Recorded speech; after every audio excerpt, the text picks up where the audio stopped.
I'm getting an image, and then this is also new to me, of a Canada where we've capped population at 30 million. Presumably for the purpose that we can maintain the ecological balance that we have and whatever's left of it, so that we don't then increase our own footprint, and some of what we have we preserve. But in the meantime, possibly under Bill Reese's scenarios, the rest of the world is suffering all these catastrophic droughts and water shortages and food shortages. And from Velma, I hear that we might actually take some of the excess affluence we have and through the institutions you're describing, send some of that offshore to try to help those people with that.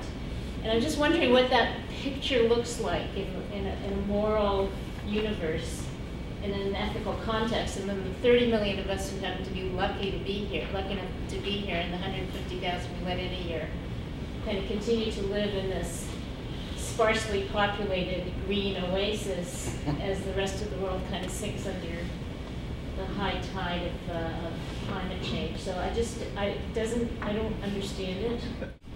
Well, 2 points really. One is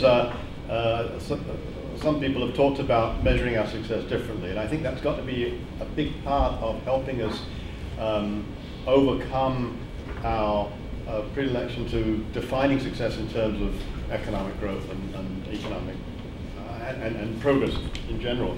But having said that, I did look at the question of degrowth, and I think subsequently to when I wrote the book, we've had comments around the table about how we've overshot. I was trying to avoid that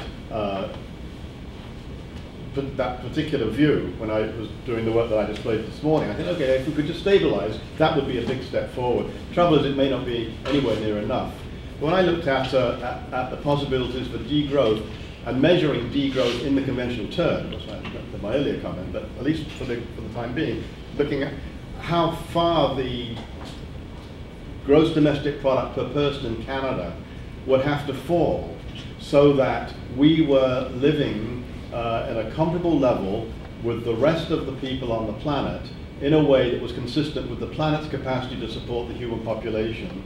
We would have to cut our average standard of living and measure that conventional way by about to about 1/10 of what it is now.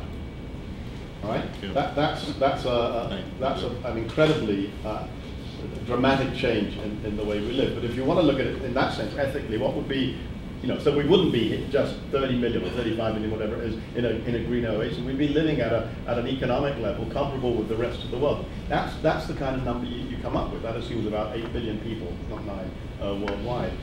Even when you bring it down to Canadians living at maybe 4 times whatever might be a sustainable average per capita, it's still a dramatic reduction. That's at about $15,000 per head, as compared with where we are now, about 35. So to bring the economy down to that level is beyond my imagination, actually, as a sort of a deliberate task. It may be where we end up by default, but I don't see the policy agenda to get you there.